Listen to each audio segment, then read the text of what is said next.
autism, depression, fatigue, irritability, learning problems, moodiness, psychotic issues, slowed thought processes. And do you know that most common in the world of allergens is dairy and gluten? One of the things we do in our brain camp is we do a gluten-free, dairy-free diet, teach people how to do wonderful recipes without gluten and without dairy, because they are such high triggers for the brain to go into some of these things. Water is a natural antihistamine. Research shows that water is known to reduce histamines. One of the greatest researchers, and I recommend you Google him and look up his works because he has a lot of great books on water. He's done fabulous research and is responsible for giving us a lot of good information about what water does.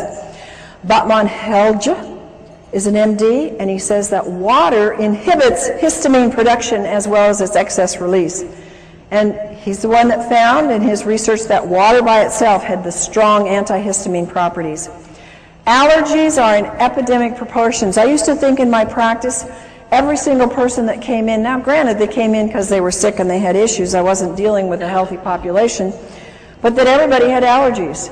But research says that 2 in every 10 now suffer from allergies. And the young are developing nervous system problems, and their nervous systems are particularly vulnerable to any allergic or toxic overloads. Allergies lead to behavioral disorders such as hyperactivity, learning disabilities, etc. At least 1 in 10 child may react adversely to some common foods or additives. Dehydration produces more histamines. Histamines are produced exponentially when the body becomes more and more dehydrated. Your brain's health depends upon 3 main factors, and I want you to memorize these. Write them down. You got to drink water. You got to drink enough water, and you got to drink the right kind of water. So when we say drink water, right now we need to be saying you need to be drinking water that hydrates the body. And what is that water that hydrates the body of the brain? Microclustered ionized alkaline water. Water recommendations, and these are only guidelines because I find that I need sometimes a lot more water than this. The minimum intake for children and adults is 1/2 your weight in ounces. Think about this, folks. How many of our school children even drink 2 glasses of water a day? Very few. And parents say, well, here's your Coke, here's your milk, here's your, your health drink, whatever those are on the market today. Here, you need some energy, take this. And they're making them more dehydrated. The body needs no less than 2 quarts of water and 1/2 teaspoon of sea salt every day to compensate for its natural losses in urine, respiration, and perspiration. Remember that the inside of the cell is water with salt in it. It's not just water. So I noticed, I was on a weight loss diet recently, lost 10 pounds in a week, and water was a big part of it. And it was exciting. And I would take a teaspoon of salt and I love salt, so it wasn't hard.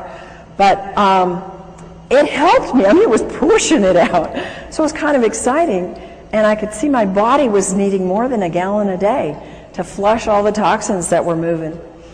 To really hydrate the system, you can drink equal to your weight in ounces. So if you weigh 150 pounds, you can drink 150 ounces. Not 150 pounds, folks. Sodas. How many of you are hooked on sodas? No, in the past were hooked on sodas. Yeah. And did you know it? No. Nobody ever taught you that. Like, they taste good. And I need a refreshment, and I just ran, or I just had a stressful day. Oh, give me a drink. Or what do we do for people to be kind of hospitable? We give them drinks, right? And we have a whole assortment of things that are all dehydrating and all acid. If you substitute milk, juice, sodas, tea, coffee, alcohol, you have to drink even more alkaline water. You have to drink 12 ounces of water just to replace, remember that 10 ounces of coffee. It takes 32 ounces of alkaline water at 9.0 pH to neutralize 1 8-ounce soda. Is that amazing? And you can experiment with it and see. Start pouring in and see how many glasses of alkaline water it takes to bring that pH up to alkaline. It takes 32. Dehydration is caused by water not absorbing well. Water has to be microclustered, ionized, and alkaline to have the proper hydration to cells. And again, to the average person, it's like, I don't even know what dehydration is. Well, now you can give them this information and let them see. They're going to all identify. How many of you have identified with some of these symptoms we've talked about tonight? And so the average person is going to get it. They're going to know, oh, I am dehydrated. I do need water, and I have not been educated about water. The average person, even in health, folks, even your practitioners in the natural health, have not been educated about water because we haven't had the right kind of water readily available, but we do now.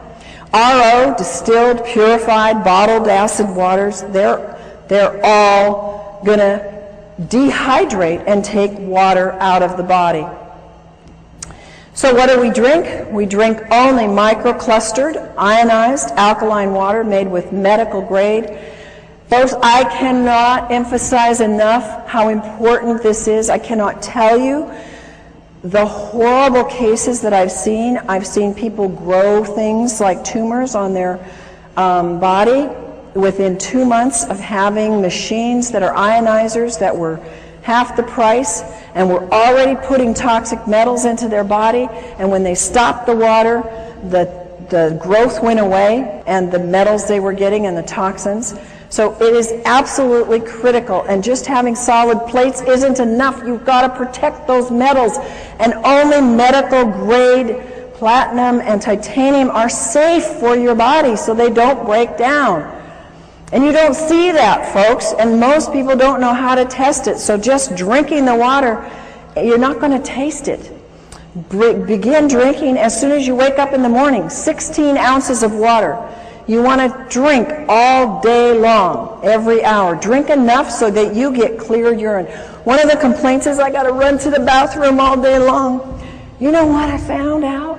That once your body gets rid of a lot of that toxins, you don't have to run so much anymore.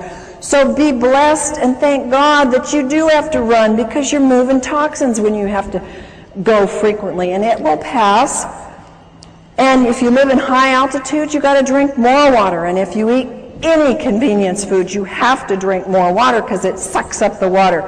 And if you exercise, if you walk up a hill, if you walk up the stairs, if you go downstairs and do the laundry, whatever, you're exercising some, you're using up more water.